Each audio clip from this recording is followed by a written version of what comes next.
Hello friends, welcome to Blue Board classes. दोस्तों, एक बार फिर से आप सभी का बहुत बहुत स्वागत है ब्लू बोर्ड क्लासेस के इस ऑनलाइन यूट्यूब प्लेटफॉर्म पर, जहां मैं अंकित शर्मा एक बार फिर से हाजिर हूं एमपीपीएससी प्रीलिम्स 2024 की रिवीजन सीरीज़ लेकर। दोस्तों, इस सीरीज़ के द्वारा हम एमपीपीएससी प्रीलिम्स 2024 के लिए अपनी तैयारी को और ज़्यादा मजबूत कर रहे हैं और हमने अपनी शुरुआत यूनिट नंबर 7 के साथ की थी। यूनिट नंबर 7 यानी विज्ञान, पर्यावरण और स्वास्थ्य। दोस्तों, इस यूनिट के अंतर्गत अभी हमने जो हमारा पहला टॉपिक था यानी विज्ञान की प्रमुख शाखाओं का सामान्य ज्ञान, वो हमने पढ़ लिया है। पहले 2 लेक्चर में हमने उसकी थ्योरी पढ़ी और अगले लेक्चर में हमने उससे जुड़े प्रीवियस ईयर क्वेश्चंस लगाए।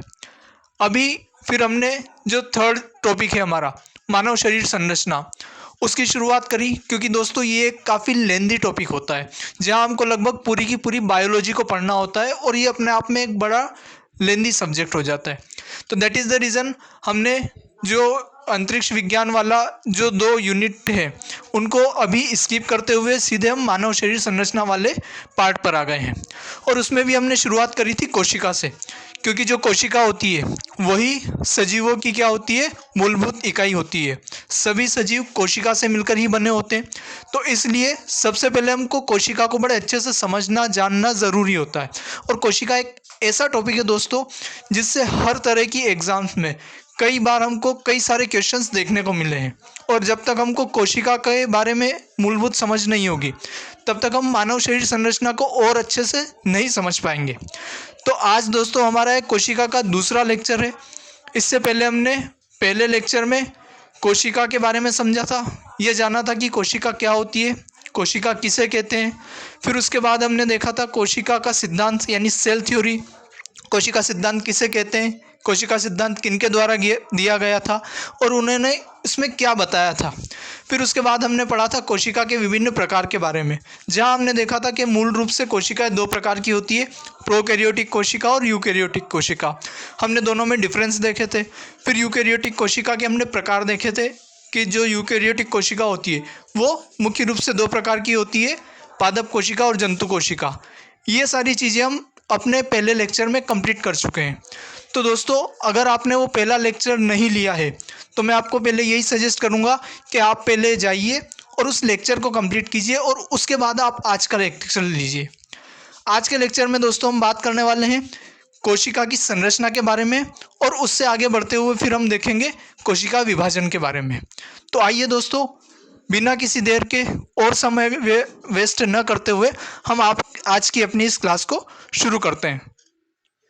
दोस्तों, आज सबसे पहले हम पढ़ने वाले हैं कोशिका की संरचना के बारे में, जो इस टॉपिक में सबसे महत्वपूर्ण भाग है ना, क्योंकि यहाँ से हमको पता चलेगा कि कोशिका की संरचना किस प्रकार की होती है और प्रोकैरियोटिक यूकैरियोटिक जो है ना वो किस तरह से एक दूसरे से अलग होते हैं। तो यदि बात की जाए कोशिका की संरचना की, तो जो सभी कोशिकाएं होती है उनका निर्माण मुख्य रूप से 3 घटकों से मिलकर होता है ना, ये हमको याद रखना है। अब यहाँ दोस्तों एक चीज़ और आपको मैं बताना चाहूँगा कि जब हम कोशिका संरचना की बात कर रहे हैं तो बेसिकली हम स्टडी करते हैं यूकैरियोटिक सेल्स की। जो यूकैरियोटिक कोशिकाएं होती है हम उन्हें ध्यान में रखकर उनके मद्देनजर ही उनकी स्टडी करते हैं। तो यहाँ पर ज़्यादातर चीज़ें जो हम देखेंगे वो यूकैरियोटिक कोशिकाओं के अनुसार ही हम देखेंगे, उन्हीं के अनुसार हम पढ़ेंगे। हाँ, जो जो चीज़ें प्रोकैरियोटिक के हिसाब से होंगी वो भी मैं आपको बीच में बताता चलूँगा। तो अगर हम बात करें कोशिका की संरचना की, तो कोशिका मुख्य रूप से 3 घटकों से मिलकर बनी होती है। पहला होता है कोशिका आवरण यानी सेल एनवलप, दूसरा होता है कोशिका द्रव्य यानी साइटोप्लाज्म और तीसरा होता है केंद्रक यानी न्यूक्लियस ना। कोई भी सेल इन्हीं 3 चीज़ों से मिलकर बनी होती है। अब अगर हम बात करें यूकैरियोटिक सेल की, तो यूकैरियोटिक सेल में तो हमको ये तीनों दिखाई देंगे, तीनों चीज़ें हमको देखने को मिलती है। लेकिन प्रोकैरियोटिक सेल में हमको केंद्रक जो है वो अनुपस्थित या अस्पष्ट मिलता है। तो यूकैरियोटिक प्रोकैरियोटिक में जैसे हमने कल की क्लास में लास्ट क्लास में जो अंतर देखे थे प्रोकैरियोटिक यूकैरियोटिक कोशिका में, तो आई होप आपको याद होगा कि एक जो सबसे मेजर डिफरेंस होता है प्रोकैरियोटिक कोशिका और यूकैरियोटिक कोशिका में, वो यही होता है कि प्रोकैरियोटिक कोशिका जो होती है उनमें केंद्रक अस्पष्ट होता है या पूर्ण रूप से विकसित नहीं होता है या नहीं पाया जाता है। लेकिन जो यूकैरियोटिक कोशिकाएं होती है उनमें केंद्रक पूर्ण रूप से विकसित और स्पष्ट पाया जाता है। ठीक है, तो जैसे मैंने आपको कहा मैक्सिमम चीज़ें हम यहाँ जो लेकर चल रहे हैं वो यूकैरियोटिक कोशिका के अकॉर्डिंग हम स्टडी करते हैं। तो जो कोशिका होती है वो 3 चीज़ों से मिलकर बनती है, कोशिका आवरण यानी सेल एनवलप, कोशिका द्रव्य यानी साइटोप्लाज्म और केंद्रक यानी न्यूक्लियस। अब इन तीनों चीज़ों को एक एक करके हम पढ़ना स्टार्ट करेंगे। तो यहाँ हम देखेंगे जो कोशिका आवरण होता है वो भी 2 तरह के होते हैं, एक होती है कोशिका झिल्ली और एक होती है कोशिका भित्ति। फिर कोशिका द्रव्य में हम देखेंगे इसी कोशिका द्रव्य में विभिन्न प्रकार के हमको कोशिकांग देखने को मिलेंगे, और केंद्रक में हम देखेंगे केंद्रिका, क्रोमोसोम और केंद्रक झिल्ली वगैरह के बारे में। तो आइए दोस्तों अब आगे बढ़ते हैं और इसको एक एक करके डीप में स्टडी करना स्टार्ट करते हैं। तो दोस्तों सबसे पहले हम बात करेंगे कोशिका के सबसे पहले घटक यानी कोशिका आवरण के बारे में। आवरण को अगर हम देखें ना, आई होप आप हिंदी ज़रूर पढ़ते होंगे और हिंदी आप सभी ने पढ़ी होगी। तो आवरण हम किसी ऐसी वस्तु के लिए यूज़ करते हैं जो किसी चीज़ को चारों ओर से घेरे रखती है, उसी के लिए हम क्या कहते हैं, आवरण की बात करते हैं। तो अगर हम कोशिका आवरण की बात करें यानी ऐसी कोई वस्तु है जो कोशिका को चारों ओर से क्या करके रखती है, घेर के रखती है ना। तो कोशिका आवरण एक तरह से क्या होगा, एक ऐसा एक ऐसी जो लेयर जो कोशिका को घेरे रखती है उसे हम क्या कहेंगे, कोशिका का आवरण।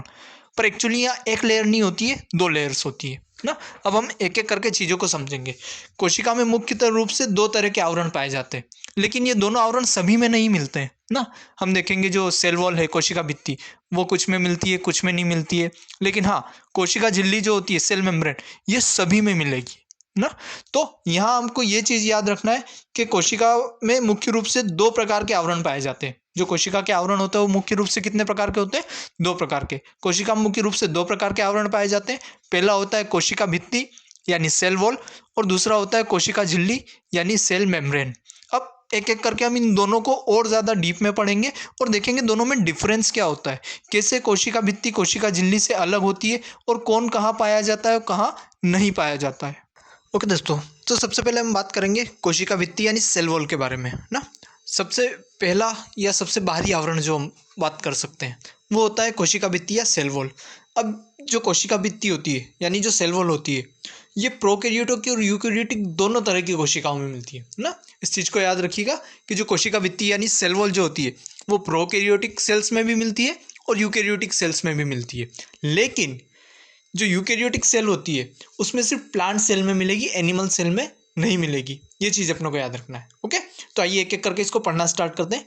जो कोशिका भित्ति यानी सेल वॉल होती है ये प्रोकैरियोटिक और यूकैरियोटिक दोनों प्रकार की कोशिकाओं में पाई जाती है, याद रखना है। ओके, नेक्स्ट, प्रोकैरियोटिक कोशिका यानी जो बैक्टीरियल सेल होती है, इसकी कोशिका भित्ति जो होती है वो पेप्टाइडोग्लाइकॉन की बनी होती है। वेरी इंपॉर्टेंट, इसको IMP टिक कर लीजिएगा ना, क्योंकि ये क्वेश्चन पूछा गया कि जो बैक्टीरियल सेल वॉल होती है वो किस चीज़ की बनी होती है या किस कंपोनेंट की बनी हुई होती है। तो याद रखिएगा कि जो प्रोकैरियोटिक सेल यानी बैक्टीरियल सेल जो होती है उसकी जो सेल वॉल होती है, बैक्टीरिया की जीवाणु की जो कोशिका भित्ति होती है वो पेप्टाइडोग्लाइकॉन नामक यौगिक की बनी हुई होती है। इसको याद रखिएगा, इंपॉर्टेंट है और ये पूछा गया है एग्जाम में।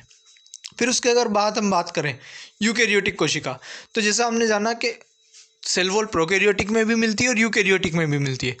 तो क्या यूकैरियोटिक में सब में मिलेगी? नहीं। यूकैरियोटिक में जो सेल वॉल होती है कोशिका भित्ति वो सिर्फ और सिर्फ पादप कोशिकाओं में पाई जाती है, प्लांट सेल्स में मिलेगी।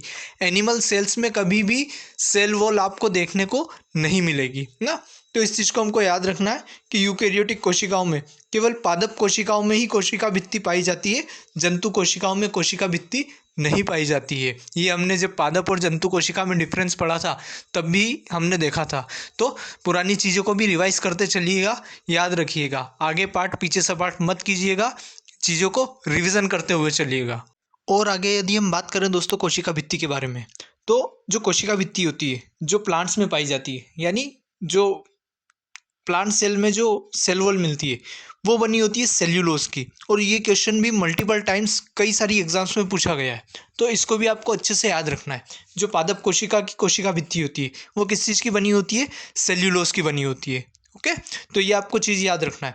अब एक क्वेश्चन आपके लिए यहाँ पर दोस्तों, आपको ये बताना है सेल्यूलोज क्या होता है ना, यानी सेल्यूलोज जो होता है वो क्या होता है, किस चीज़ का वो एक एग्जाम्पल है। सेल्यूलोज किस चीज़ का एग्जाम्पल है ना। स्पेशली जो ऑफलाइन पढ़ रहे हैं उनसे आई होप में ये आंसर बनना चाहिए क्योंकि आपको ऑफलाइन में काफ़ी अच्छे से चीज़ें पढ़ाई गई है ना। तो हमको याद रखना है जो पादप कोशिका की कोशिका भित्ति होती है वो किस चीज़ की बनी होती है, सेल्यूलोज की बनी होती है। और मल्टीपल टाइम मैंने आपको बताया सेल्यूलोज क्या है ना। अब उसका आंसर आपको नीचे कमेंट में लिख कर देना है। नेक्स्ट अगर हम बात करें कवक यानी फंगस जो होते हैं ना, उनकी जो कोशिका भित्ति होती है वो काइटिन की बनी होती है। ठीक, जो फंगस होते हैं उनकी कोशिका भित्ति किस चीज़ की बनी होती है, काइटिन की बनी होती है। इस चीज़ का भी आपको ध्यान रखना है। कोशिका भित्ति का प्रमुख कार्य कोशिका को सुरक्षा प्रदान करना होता है ना। जो कोशिका भित्ति होती है वो मेनली क्या करती है, कोशिका को सुरक्षा प्रदान करने का काम करती है। ठीक, और ये कोशिका का मृत भाग होता है, यानी जो कोशिका भित्ति होती है सेल वॉल, वो लिविंग पार्ट नहीं होता है सेल का, वो सेल का एक डेड पार्ट है। इस चीज़ का भी आपको ध्यान रखना है। ओके, कई बार क्वेश्चंस इस प्रकार से बना दिए जाते हैं कि which one of the following is dead part, example of dead part of cell, या निम्नलिखित में से कौन सा एक कोशिका का मृत भाग है। तो आपको ये याद रखना है कि जो कोशिका भित्ति होती है यानी सेल वॉल जो होती है वो कोशिका का मृत भाग होती है, वो जीवित नहीं होती है। इस चीज़ का ध्यान रखिएगा। ठीक है, तो इतने इंपॉर्टेंट पॉइंट्स है जो हमको सेल वॉल यानी कोशिका भित्ति से संबंधित याद रखने। फटाफट एक बार रिवाइज कर लेते कौन कौन से पॉइंट्स हमने देखे थे। तो सबसे पहले हमने देखा था कि जो कोशिका भित्ति होती है प्रोकैरियोटिक यूकैरियोट दोनों प्रकार की कोशिकाओं में पाई जाती है। प्रोकैरियोटिक में जो बैक्टीरियल सेल वॉल होती है वो पेप्टाइडोग्लाइकॉन की बनी होती है। यूकैरियोटिक में ये केवल पादप कोशिकाओं में मिलती है, जंतु कोशिकाओं में यह नहीं पाई जाती है। पादप कोशिकाओं में भी जो कोशिका भित्ति होती है वो सेल्यूलोज की बनी होती है। वहीं जो फंगस होते हैं ना, उनकी कोशिका भित्ति जो होती है वो काइटिन की बनी होती है। और कोशिका भित्ति का मुख्य कार्य क्या होता है, कोशिका को सुरक्षा प्रदान करना। और ये कोशिका का क्या होता है, मृत भाग होता है, यानी यह जीवित भाग नहीं होता है। इतनी बातें हमको कोशिका भित्ति से संबंधित याद रखनी है। तो दोस्तों अभी हमने कोशिका भित्ति यानी सेल वॉल के बारे में जाना। अब दोस्तों हम पढ़ेंगे कोशिका झिल्ली यानी सेल मेम्ब्रेन के बारे में। ओके, तो अगर हम बात करें कोशिका झिल्ली या सेल मेम्ब्रेन की, तो ये सभी प्रकार की कोशिकाओं में पाई जाएगी ना। ये एक ऐसा पार्ट है जो हर कोशिका में पाया जाएगा, चाहे वो प्रोकैरियोटिक हो, चाहे यूकैरियोटिक हो, चाहे वो पादप कोशिका हो, जंतु कोशिका हो। ऐसी कोई भी कोशिका नहीं होती है जिसमें सेल मेम्ब्रेन यानी कोशिका झिल्ली नहीं पाई जाती है ना। तो इस चीज़ को आप याद रखिएगा कि कोशिका झिल्ली जो है वो सभी प्रकार की कोशिका झिल्ली कोशिकाओं में पाई जाती है, चाहे वो प्रोकैरियोटिक हो, यूकैरियोटिक हो, पादप कोशिका हो या जंतु कोशिकाओं में।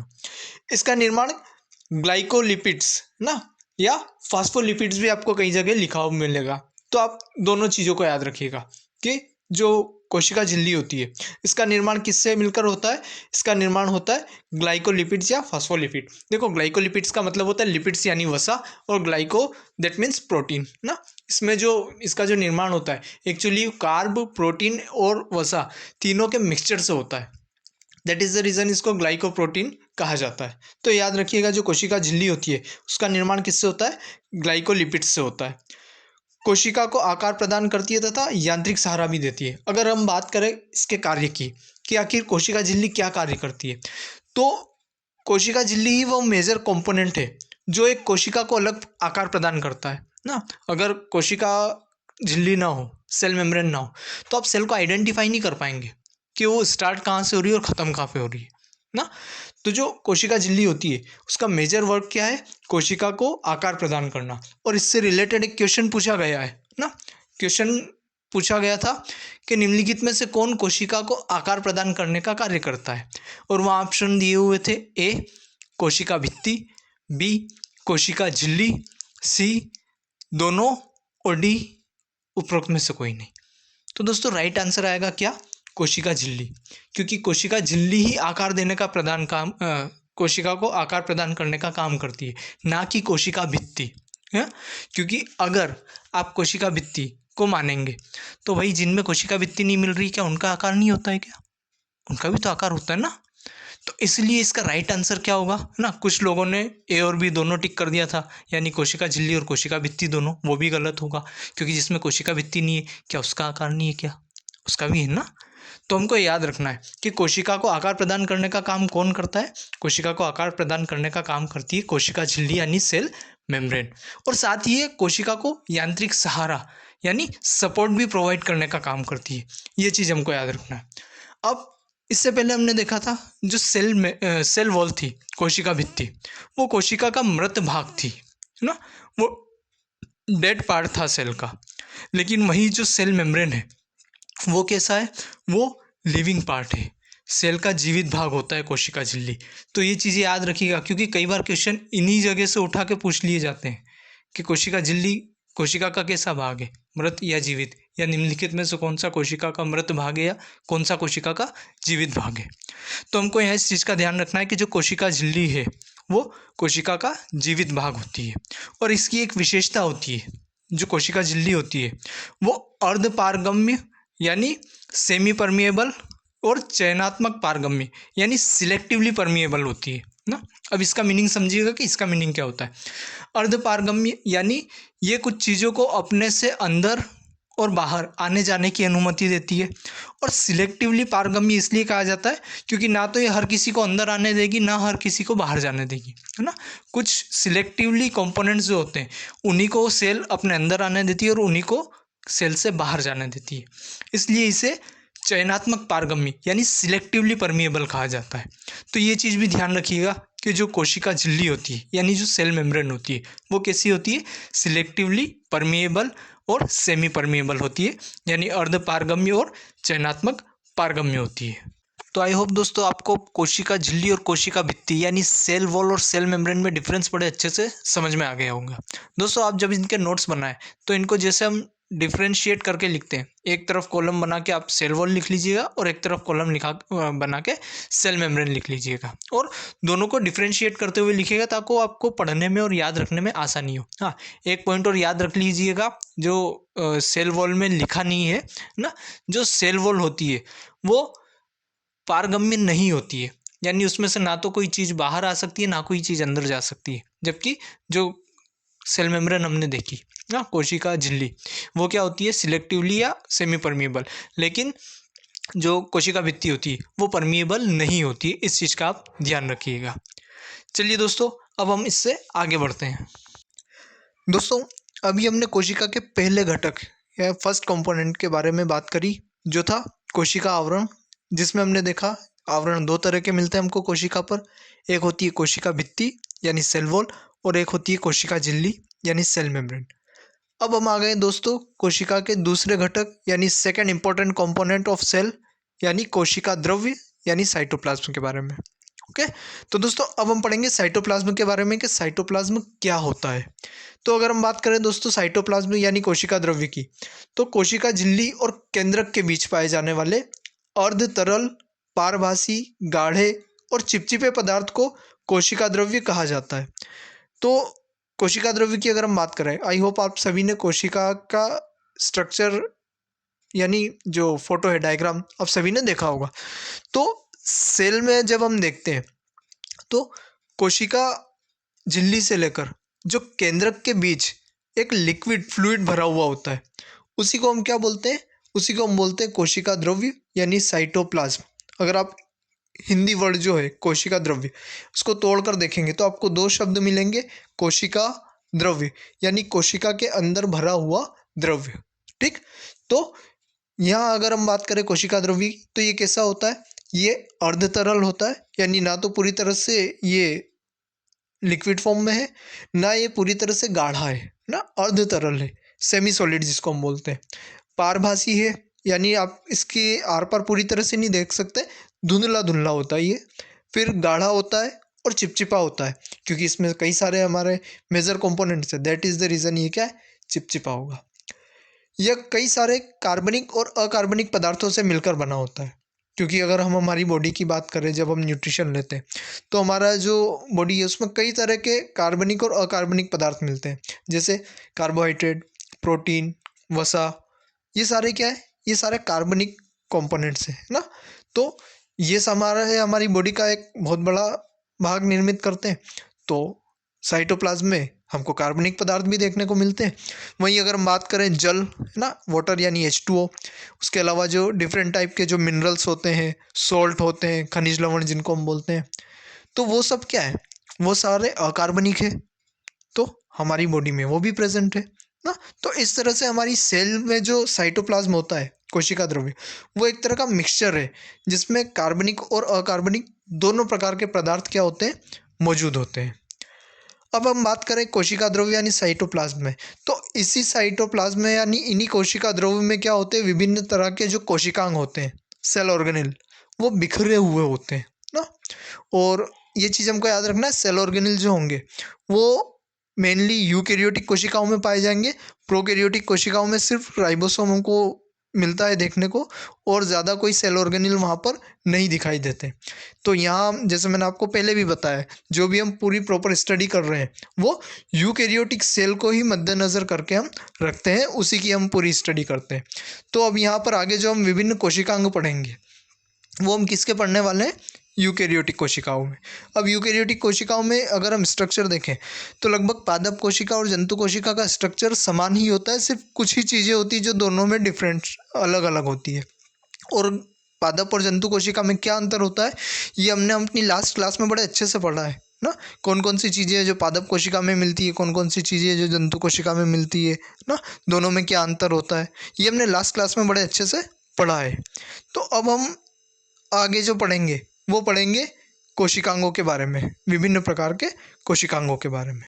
तो दोस्तों, अब अगर हम बात करें कोशिकांगों की यानी सेल ऑर्गेनल्स की, तो सबसे पहले हम समझते हैं कि सेल ऑर्गेनल्स या कोशिकांग होते क्या है ना। हम आपने कई तरह सारे कोशिकांगों के बारे में आई होप सबने पढ़ा होगा कि माइटोकॉन्ड्रिया, लाइसोसोम, क्लोरोप्लास्ट, प्लास्टिड, ये सभी कोशिकांग होते हैं। बिल्कुल आपने सही पढ़ा हुआ है। लेकिन क्या आपने कभी ये जानने की कोशिश करी कि आखिर ये होते क्या है ना। तो आइए सबसे पहले हम समझते हैं कि कोशिकांग यानी सेल ऑर्गेनल्स क्या होते हैं। कोशिका द्रव्य में पाई जाने वाली विशेष संरचना है जो कोशिका में होने वाली विभिन्न क्रियाओं के महत्वपूर्ण भूमिका निभाती है। उन्हें कोशिकांग या सेल ऑर्गेनेल कहा जाता है ना? यानी ऐसे स्ट्रक्चर ये कहाँ मिलते हैं, सबसे पहले देखो जो जो चीज़ें आपको याद रखनी है ना, क्योंकि कॉन्सेप्ट क्लियर रखोगे तभी आप आंसर इजीली दे पाओगे। तो कहाँ पर मिलती है, साइटोप्लाज्म में। जो साइटोप्लाज्म होता है ना कोशिका द्रव, उसमें बिखरे हुए होते हैं सभी। तो सेल ऑर्गेनेल्स यानी जो कोशिकांग होते हैं वो साइटोप्लाज्म में पाए जाते हैं। अब एक क्वेश्चन मुझे याद आ रहा है, बड़ा इंटरेस्टिंग और बड़ा अच्छा क्वेश्चन पूछा था, आरआरबी का क्वेश्चन था। उन्होंने पूछा था कि कोशिका का निर्माण निम्नलिखित से मिलकर होता है, और ऑप्शन में दिए थे कोशिकांग, कोशिका द्रव्य, केंद्रक। सेकंड ऑप्शन था कोशिका झिल्ली, केंद्रक, कोशिकांग। फिर नेक्स्ट था केंद्रक, कोशिका द्रव्य और कोशिका झिल्ली, और लास्ट था इनमें से कोई नहीं। तो आपको क्या लगता है दोस्तों, राइट आंसर क्या होगा ना। राइट आंसर था कोशिका द्रव्य, केंद्रक और कोशिका झिल्ली। बट क्योंकि हमने सबने पढ़ा हुआ है कि राइबोसोम, लाइसोसोम है ना, माइटोकॉन्ड्रिया, क्लोरोप्लास्ट, ये सब भी कोशिका में होते हैं, तो फिर ये गलत कैसे हो गया। तो दोस्तों आपको ये याद रखना है कि ये सारे सेल ऑर्गेनेल्स है जो किस में उपस्थित होते हैं, जो कोशिका द्रव्य में पाए जाते हैं ना। तो इसलिए वहाँ पर राइट आंसर क्या हुआ, राइट आंसर हुआ केंद्रक, कोशिका द्रव्य और केंद्र कोशिका झिल्ली ना। तो इसलिए मैं आपको बोल रहा हूँ, जो जितनी भी चीज़ें मैं आपको पढ़ा रहा हूँ उनको बड़े ध्यान से पढ़िएगा और समझते हुए कॉन्सेप्ट को क्लियर करते हुए चलिएगा। इसीलिए हमने सबसे पहले क्या पढ़ा, कोशिका की संरचना, और कोशिका की संरचना में हमने जाना कि प्रत्येक कोशिका 3 मेजर कंपोनेंट्स यानी 3 प्रमुख घटकों से मिलकर बनी होती है। और वो 3 प्रमुख घटक क्या थे, जो कोशिका का आवरण है वो, दूसरा होता है उसका कोशिका द्रव्य, और तीसरा होता है केंद्रक। और इसी कोशिका द्रव्य में पाए जाते हैं विभिन्न प्रकार के कोशिकांग यानी सेल ऑर्गेनेल। और ये सेल ऑर्गेनेल जो होते हैं कोशिकांग, ये स्पेसिफिक स्ट्रक्चर्स होते हैं जिनका अपना स्पेसिफिक फंक्शन होता है ना। ये स्पेसिफिक फंक्शन को परफॉर्म करने के लिए डिज़ाइन होते हैं ना। तो आपको याद रखना है, कोशिका द्रव्य में पाई जाने वाली वे विशेष संरचनाएं जो कोशिका में होने वाली विभिन्न क्रियाओं में महत्वपूर्ण भूमिका निभाती है, कोशिकांग कहलाते हैं। प्रोकैरियोटिक कोशिकाओं में झिल्ली रहित कोशिकांग पाए जाते हैं। बेसिकली अगर हम देखें तो प्रोकैरियोटिक कोशिकाओं में राइबोसोम को छोड़कर और कोई हमको कोशिकांग देखने को नहीं मिलता है। ओके, तो वहाँ हमको कोई ज़्यादा कोशिकांग कुछ भी नहीं देखने को मिलता है, वहाँ सिर्फ हमको राइबोसोम देखने को मिलता है। जबकि यूकैरियोटिक कोशिकाओं में झिल्ली युक्त कोशिकांग पाए जाते हैं और कई सारे कोशिकांग पाए जाते हैं। अब जब हम आगे पढ़ेंगे एक एक करके तो हम देखेंगे विभिन्न प्रकार के कई सारे कोशिकांग हैं और सबके अपने स्पेसिफिक वर्क है ना। और उनके वर्क के कारण उन्होंने एक जो साइंटिफिक नेम है उससे हटकर एक कॉमन नेम भी दिया गया है। और उन कॉमन नेम को बड़े अच्छे से हमको याद रखना है, क्योंकि मैक्सिमम जो क्वेश्चन बनते हैं इस चैप्टर में वो उनके कॉमन नेम से ही बनते हैं ना।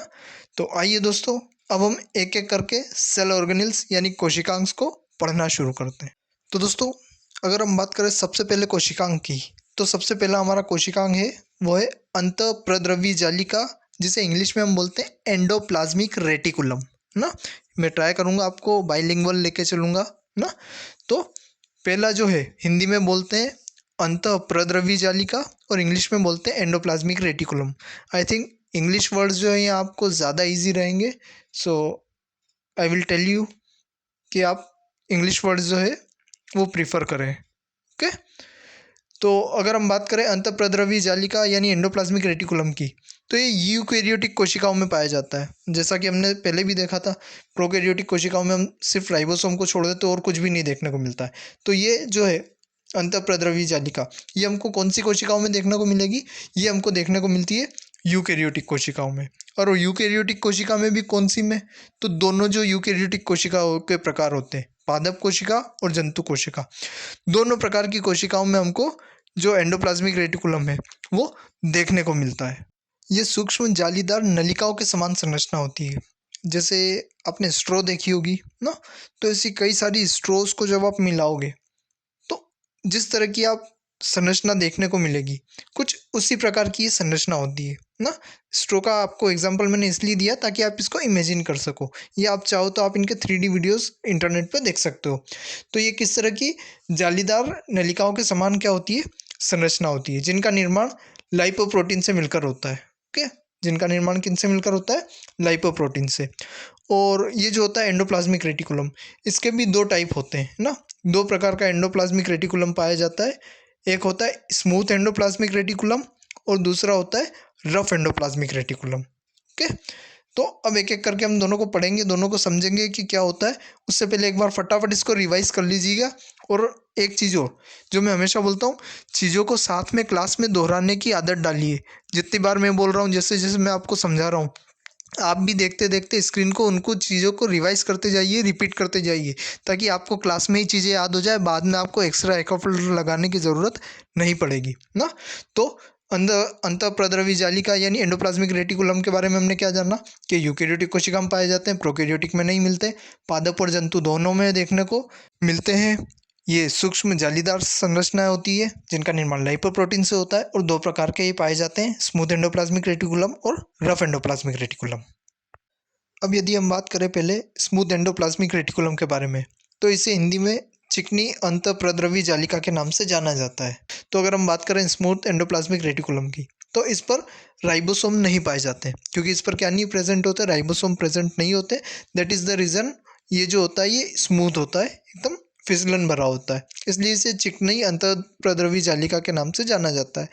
अब क्योंकि इसमें राइबोसोम नहीं है ना, तो ये प्रोटीन सिंथेसिस में तो कोई हेल्प करेगा नहीं, लेकिन हाँ, ये लिपिड का क्या करता है? लिपिड का सिक्रीशन करता है, लिपिड का ये स्त्रावण करता है। ये हमको यहाँ पर याद रखना है। वहीं बात करें दूसरा ना, जहाँ पर एंडोप्लाज्मिक रेटिकुलम में क्या राइबोसोम पाए जाते हैं, उसे कहा जाता है खुरदुरी अंतःप्रद्रवी जालिका यानी रफ एंडोप्लाज्मिक रेटिकुलम। अब क्योंकि इस पर राइबोसोम पाए जा रहे हैं और राइबोसोम निर्माण करते हैं किसका? प्रोटीन का। तो ये क्या करेगा? ये प्रोटीन के निर्माण में क्या होगा? सहायक होगा। तो दोनों के हमको काम और नाम याद रखने हैं ना। स्मूथ एंडोप्लाज्मिक रेटिकुलम क्योंकि राइबोसोम नहीं है, that is the reason smooth है और ये लिपिड का स्त्रावण करेगा। और रफ एंडोप्लाज्मिक रेटिकुलम क्योंकि राइबोसोम है तो प्रोटीन के निर्माण में यह सहायता करेगा। अब यहाँ इसका एक मैंने जो कहा था ना, उपनाम को जरूर याद रखिएगा ना। जो एंडोप्लाज्मिक रेटिकुलम होता है, क्योंकि ये एक तरह से सहारा प्रदान करने का भी काम कर रहा है, जो कोशिका होती है उसको यांत्रिक सहारा, तो इसलिए इसे कोशिका का कंकाल भी कहा जाता है। याद रखिएगा कि कोशिका का कंकाल किसे कहा जाता है? तो कोशिका का जो कंकाल है वो एंडोप्लाज्मिक रेटिकुलम को कहा जाता है। और क्वेश्चन इसी तरह से आ जाते हैं, क्योंकि बुक्स में हमको ये दिए नहीं हुए होते, तो हम बहुत सी बार कंफ्यूज हो जाते हैं और गलत लगा के आ जाते हैं ना। तो आप याद रखिएगा कोशिका का कंकाल किसे कहा जाता है? तो कोशिका का कंकाल कहा जाता है एंडोप्लाज्मिक रेटिकुलम को।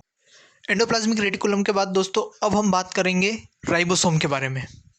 राइबोसोम एक बहुत ही महत्वपूर्ण कोशिकांग है और जैसा कि हमने जाना था ये प्रोकैरियोटिक यूरोकैरियोटिक दोनों प्रकार की कोशिकाओं में पाया जाता है। तो आइए दोस्तों, अब हम एक एक करके इसकी खूबियों के बारे में पढ़ते हैं, इसकी विशेषताओं के बारे में जानते हैं।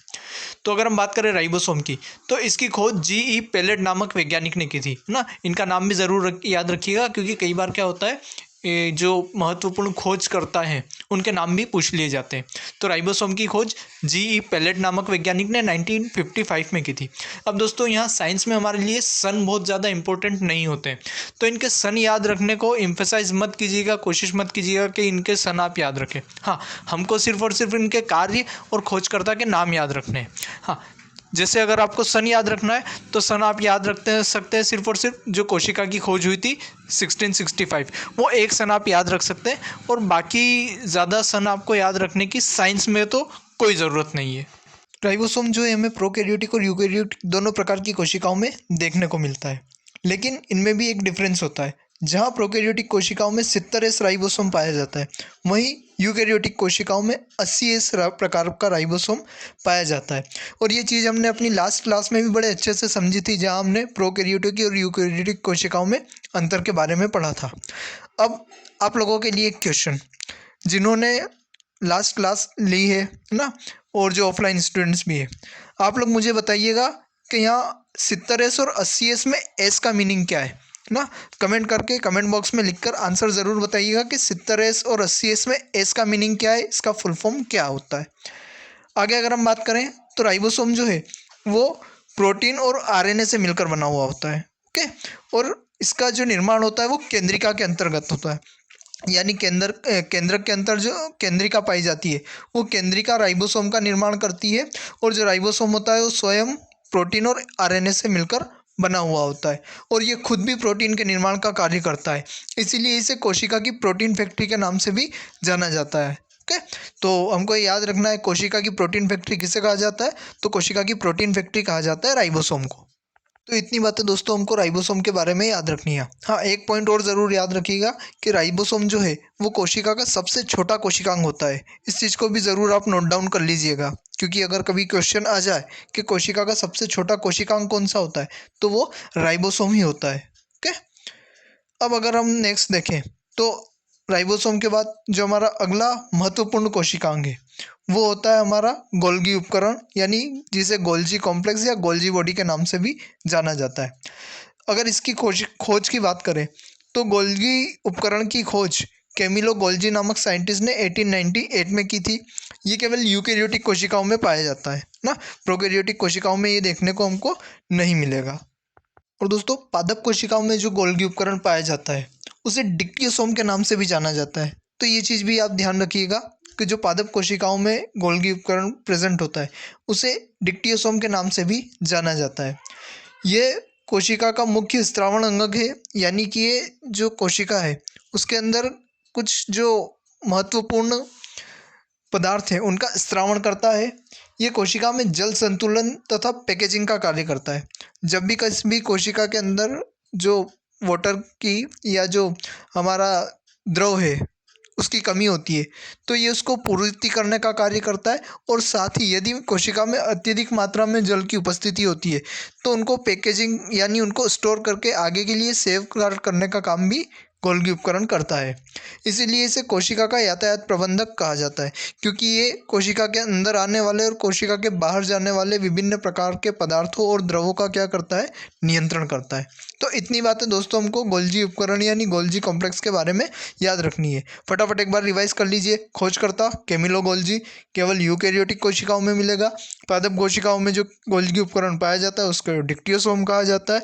ये कोशिका का मुख्य स्त्रावण अंग है और कोशिका में जल संतुलन और पैकेजिंग का कार्य करता है। इसे कोशिका का यातायात प्रबंधक कहा जाता है। इतनी चीज़ें हमको गोल्गी उपकरण के बारे में याद रखनी है। गोल्जी बॉडी के बाद जो अगला महत्वपूर्ण हमारा कोशिकांग है वो है दोस्तों लाइसोसोम। लाइसोसोम की खोज डी डवे नामक वैज्ञानिक के द्वारा 1958 में की गई थी, और लाइसोसोम केवल यूकैरियोटिक कोशिकाओं में पाया जाता है। अब यूकैरियोटिक कोशिका यानी पादप कोशिका और जंतु कोशिका दोनों में पाया जाता है। हाँ, कुछ बुक्स में आपको ज़रूर देखने को मिलेगा कि पादप कोशिकाओं में नहीं पाया जाता है, सिर्फ जंतु कोशिकाओं में पाया जाता है।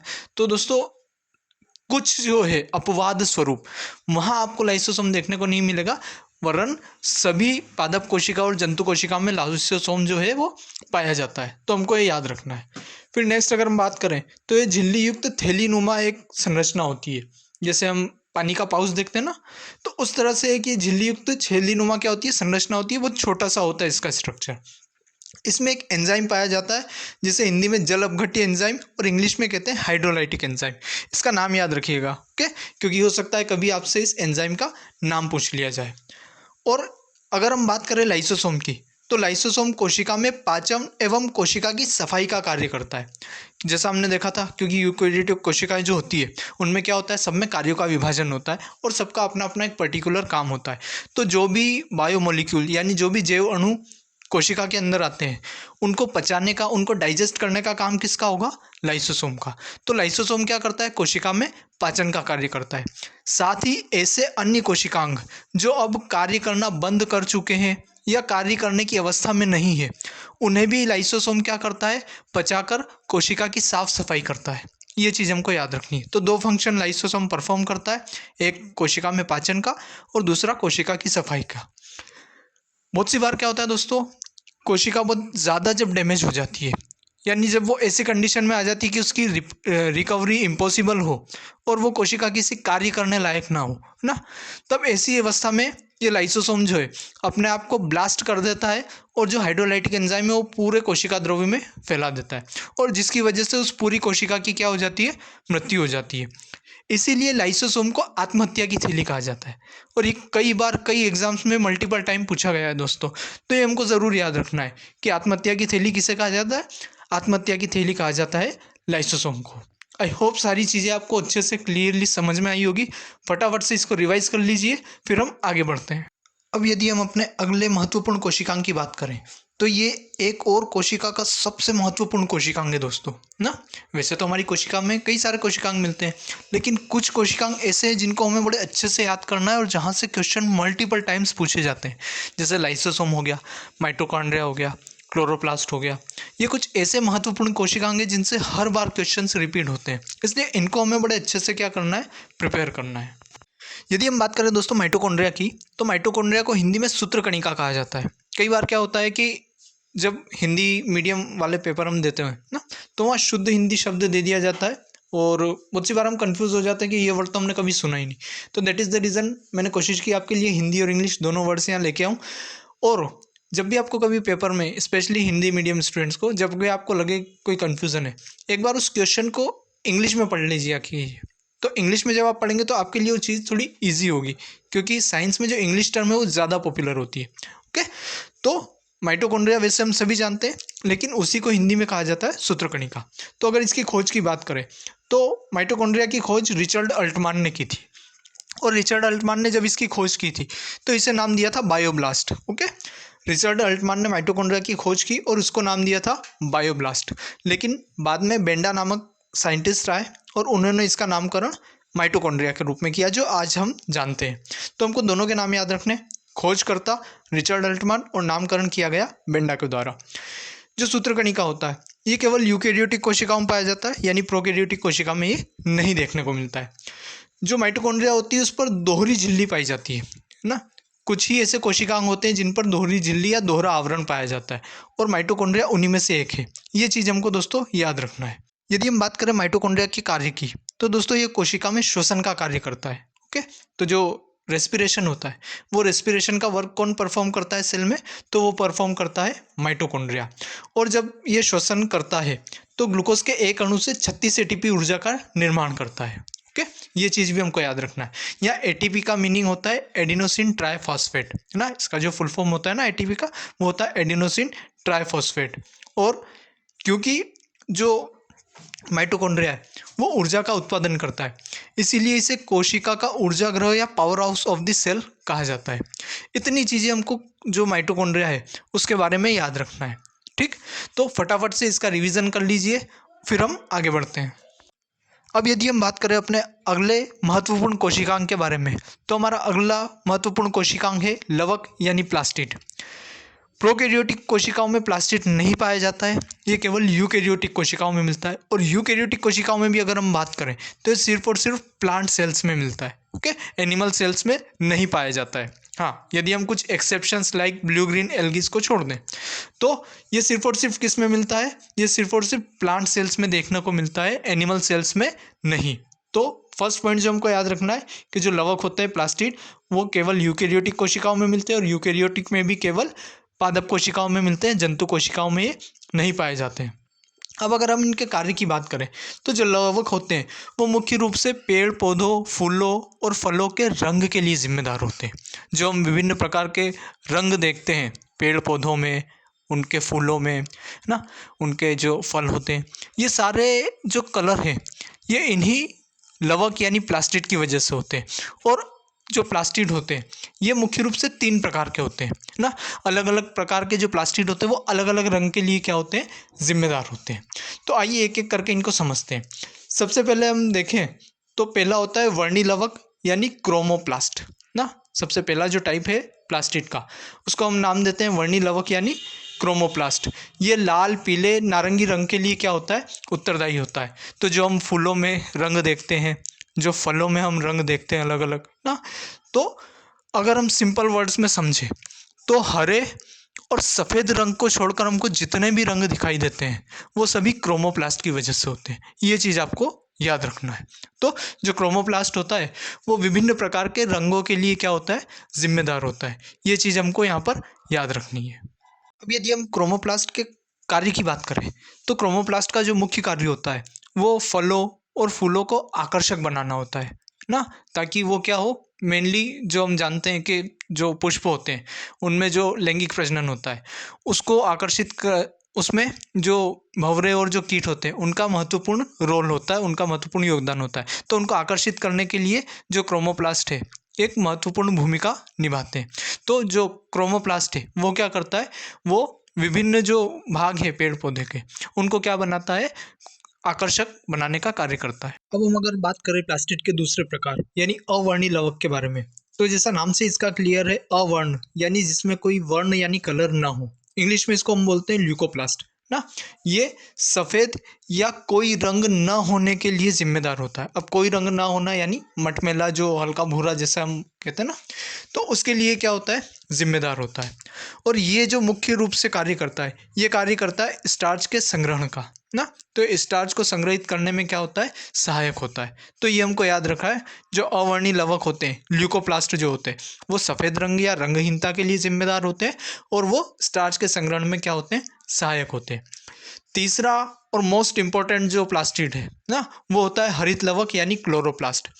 अगर हम इसकी बात करें, जो क्लोरोप्लास्ट ये हरे रंग के लिए जिम्मेदार है ना। अगर इसके नाम को हम देखें, हरित लवक यानी हरे रंग के लिए ये क्या होता है? रिस्पॉन्सिबल होता है। और इसी की वजह से जो पेड़ पौधे हैं वो प्रकाश संश्लेषण की प्रक्रिया कर पाते हैं, क्योंकि ये हरित लवक प्रकाश संश्लेषण की प्रक्रिया में महत्वपूर्ण भूमिका निभाता है। अगर दोस्तों आप जानना चाहते हैं कि प्रकाश संश्लेषण की प्रक्रिया क्या है, कैसे होती है और कौन कौन से फैक्टर्स में इंपॉर्टेंट रोल प्ले करते हैं, तो दोस्तों उसके लिए हमने साइंस की जो प्लेलिस्ट है हमारी, उसमें एक पूरा अलग से लेक्चर बनाया हुआ है। वहाँ आप जाकर उस लेक्चर को देख सकते हैं, जहाँ आपको प्रकाश संश्लेषण यानी फोटोसिंथेसिस की पूरी प्रक्रिया बड़े बारीकी से बहुत अच्छे से समझ में आएगी। और वहाँ पर आप जान पाएंगे कि प्रकाश संश्लेषण जो है वो किस प्रकार से होता है, और इसी प्रक्रिया के द्वारा जो पेड़ पौधे होते हैं वो अपना जो भोजन है वो तैयार कर पाते हैं ना। तो मैं आपको सजेस्ट करूंगा, अगर आप जानना चाहते हैं, क्योंकि यहाँ अभी पॉसिबल नहीं है कि मैं आपको पूरी फोटोसिंथेसिस की प्रोसेस समझा सकूं, सो आई विल सजेस्ट यू कि आप उस जो वीडियो है जो साइंस की प्लेलिस्ट में पड़ा हुआ है उसको ज़रूर देखिए, ताकि आपके साइंस के जो कॉन्सेप्ट है वो बड़े ईजीली और बड़े अच्छी तरीके से क्लियर होते जाएंगे। तो अब क्योंकि ये जो क्लोरोप्लास्ट है ये भोजन निर्माण में सहायता करता है, तो इसीलिए इसे क्या कहा जाता है? जो क्लोरोप्लास्ट होता है उसे कोशिका का रसोई घर यानी किचन ऑफ द सेल कहा जाता है ना। मैंने कहा था ना दोस्तों, आप उपनाम पर बड़े अच्छे से फोकस करिएगा, उपनाम को बड़े अच्छे से याद रखिएगा, क्योंकि कई बार एग्जाम्स में क्वेश्चन उपनाम से पूछ लिए जाते हैं। तो कोशिका का रसोई घर या किचन ऑफ द सेल किसे कहा जाता है? तो कोशिका का रसोई घर या किचन ऑफ द सेल कहा जाता है क्लोरोप्लास्ट या हरित लवक को। और इसी की वजह से पेड़ पौधों का रंग हरा होता है। इतनी चीज़ें आपको यहाँ से याद रखनी है। यदि हम अगले महत्वपूर्ण कोशिकांग की अगर बात करें, तो अगला महत्वपूर्ण कोशिकांग है तारककाय यानी सेंट्रोसोम। तारककाय यानी सेंट्रोसोम की खोज टी बोवेरी नामक वैज्ञानिक ने की थी। और जैसा कि हमने अब तक पढ़ा है, यह भी प्रोकैरियोटिक कोशिका में नहीं पाया जाता है ना। प्रोकैरियोटिक कोशिका में अगर हम देखें तो सिर्फ एकमात्र राइबोसोम था, ऐसा कोशिकांग है जो प्रोकैरियोटिक यूकैरियोटिक दोनों में मिलता है। बाकी जितने भी हमने अधिकतर कोशिकांग देखे वो केवल और केवल यूकैरियोटिक कोशिकाओं में पाए जाते हैं, प्रोकैरियोटिक कोशिकाओं में नहीं पाए जाते। तो उसी प्रकार तारककाय भी प्रोकैरियोटिक कोशिकाओं में नहीं मिलता है और यूकैरियोटिक कोशिकाओं में मिलता है। लेकिन यूकैरियोटिक कोशिकाओं में भी ये सिर्फ और सिर्फ जंतु कोशिका में मिलता है। पादप कोशिकाओं में सेंट्रोसोम यानी तारककाय नहीं पाया जाता है। इस चीज़ को अंडरलाइन कर लीजिएगा, वेरी इंपॉर्टेंट क्वेश्चन यहाँ से बनता है ना, कि ऐसा कौन सा कोशिकांग है जो जंतु कोशिका को पादप कोशिका से अलग बनाता है। तो वो सेंट्रोसोम यानी तारककाय है, क्योंकि ये जंतु कोशिका में तो पाया जाता है लेकिन पादप कोशिका में नहीं पाया जाता है। ओके, फिर अगर हम बात करें तो इसकी लोकेशन जो होती है ये केंद्रक के पास में स्थिर होता है, और क्योंकि ये देखने में भी तारे के जैसे स्टार लाइक स्ट्रक्चर होता है इसलिए इसका नाम तारककाय है ना। तो केंद्रक के पास ये पाया जाता है और ये कोशिका विभाजन के समय महत्वपूर्ण भूमिका निभाता है, क्योंकि जब कोशिका विभाजन होता है तो ये भी 1 से 2 हो जाता है ना, अपने ही सेम रेप्लिकाएं बनाता है और दोनों कोशिकाओं में जाकर ये जो है धागेनुमा संरचना बनाते हैं, जो आगे चलकर जो गुणसूत्र बने हैं क्रोमोसोम उनको कोशिकाओं में खींचने का काम करते हैं। तो ये जो है कोशिका विभाजन में क्या करता है, महत्वपूर्ण भूमिका निभाता है। अब ये जो क्योंकि प्लांट सेल में नहीं है तो प्लांट सेल में एक काम जो है सेल प्लेट के द्वारा होता है, ये अपनों को याद रखना है। अगर इसकी हम बात करें तो ना सिर्फ ये कोशिका विभाजन में महत्वपूर्ण भूमिका निभा रहा है, बल्कि ये जो सेल होती है, जो बैक्टीरियल सेल वगैरह हुई छोटी यूनिसेल्यूलर, उसमें प्रचलन अंगों का भी क्या करने में, निर्माण करने में सहायता करता है। जैसे हमने देखा था सिलिया और फ्लेजेला होता है, तो उनका निर्माण में भी क्या करता है, महत्वपूर्ण रोल अदा करता है। तो ये सारी बातें हमको तारककाय यानी सेंट्रोसोम से रिलेटेड याद रखनी है ना। तो एक बार इसको आप फटाफट रिवाइज कर लीजिए, फिर हम आगे बढ़ते हैं। अब यदि हम दोस्तों अगले महत्वपूर्ण कोशिकांग की बात करें तो वो होता है रिक्तिका या रसधानी, जिसे इंग्लिश में कहा जाता है विक्यूल्स। देखो दोस्तों, ये फ़ायदा होता है इंग्लिश में चीज़ों को याद रखने का, क्योंकि हिंदी में इसके लिए रिक्तिका शब्द यूज़ किया जाता है, कई बार इसे रसधानी कह दिया जाता है। इसके अलावा भी हिंदी में कई और शब्द हैं जो इसको डिनोट करने के लिए यूज़ किए जाते हैं, बट इंग्लिश में सिर्फ एक शब्द है वैक्यूल्स। तो ज़्यादा बेटर है आप इंग्लिश वर्ड को साइंस में प्रीफर कीजिएगा ना। तो अगर हम बात करें रिक्तिका, रसधानी या वैक्यूल्स की, तो ये केवल यूकैरियोटिक कोशिकाओं में पाया जाता है, प्रोकैरियोटिक कोशिका में यह अनुपस्थित होता है। इसकी जो बाहरी अर्धपारगम्य झिल्ली होती है उसे टोनोप्लास्ट के नाम से जाना जाता है। ओके, तो अगर कभी ये आ जाए कि टोनोप्लास्ट किस कोशिकांग से संबंधित है, तो टोनोप्लास्ट जो है वो रिक्तिका या जो रसधानी होती है उससे संबंधित होता है। ये चीज़ हमको याद रखनी है।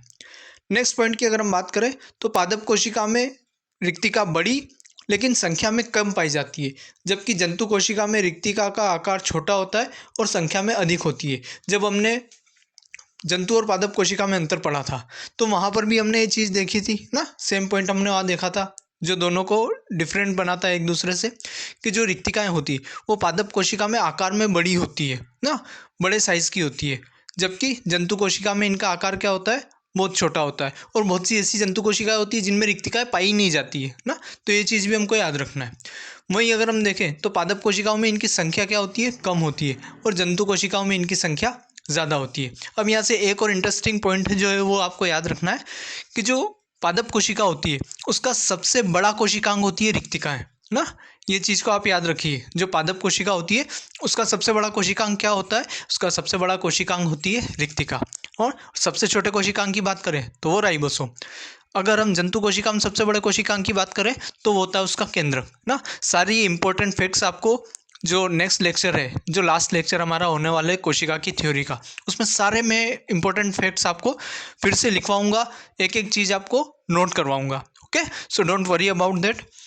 नेक्स्ट अगर हम कार्य की बात करें रिक्तिकाओं के, तो रिक्तिकाएं जो कोशिका है उसमें जल संतुलन का कार्य करती है ना। रिक्तिकाएं जल की कमी नहीं होने देगी कोशिका में, तो ये जल संतुलन का क्या करती है, कार्य करती है। इतनी बातें हमको रिक्तिका से संबंधित याद रखनी है। तो दोस्तों इसको फटाफट से रिवाइज कर लीजिए, फिर हम आगे बढ़ते हैं। दोस्तों कोशिका अपने आप में एक बहुत बड़ा और लेंदी चैप्टर, जैसे मैंने कहा था कि जो कोशिका है वो हमारे बायोलॉजी यानी जीव विज्ञान का आधार होती है। जिसको ये चैप्टर बड़े अच्छे से समझ में आ गया उसके लिए आगे जीव विज्ञान जो होता है यानी जो बायोलॉजी होती है वो बहुत ज़्यादा क्या हो जाती है, ईजी हो जाती है पढ़ने में और समझने में।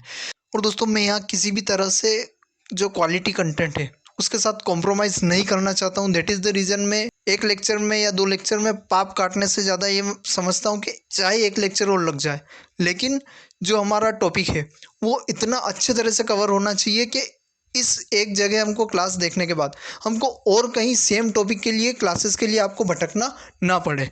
So that is the reason अभी कोशिका की एक क्लास और आएगी दोस्तों, जिसमें हम कोशिका के बचे हुए जो भाग ना, जैसे केंद्रक है, कोशिका विभाजन है, उनके बारे में पढ़ेंगे। और साथ ही मैं आपको कोशिका से संबंधित कुछ ऐसे महत्वपूर्ण तथ्य भी उपलब्ध करवाऊंगा जहाँ से क्वेश्चन बार बार एग्जाम्स में पूछे गए हैं और बार बार रिपीट हुए हैं। ओके, तो दोस्तों मैं आपको सबसे बेस्ट मटेरियल प्रोवाइड करवाना चाह रहा हूँ। यहाँ पर आपको भी थोड़ा सब्र रखना पड़ेगा और हमारा साथ देना पड़ेगा ना। तो आप इस क्लास को, इसके नोट्स बनाइए, है ना, और इससे पहले वाली क्लास का रिवीजन कीजिए। और इतने में मैं आपके लिए जो अगली क्लास है, जो हमारी कोशिका की थ्योरी की लास्ट क्लास होगी, वो लेके उपस्थित हो जाऊंगा। फिर उसके बाद हम कोशिका से संबंधित एमसीक्यूज लगाएंगे और फिर हम अगले टॉपिक की ओर बढ़ेंगे। तो दोस्तों आज की ये क्लास आई होप आप लोगों को पसंद आई होगी। इसे लाइक कीजिएगा, ज़्यादा से ज़्यादा स्टूडेंट्स के साथ, अपने अभ्यर्थियों के साथ इसे शेयर कीजिएगा। और आगे भी ऐसे ही और सारे महत्वपूर्ण लेक्चर देखते रहने के लिए चैनल को सब्सक्राइब कर लीजिएगा। मिलते हैं बहुत जल्द एक और नए लेक्चर के साथ। तब तक के लिए धन्यवाद।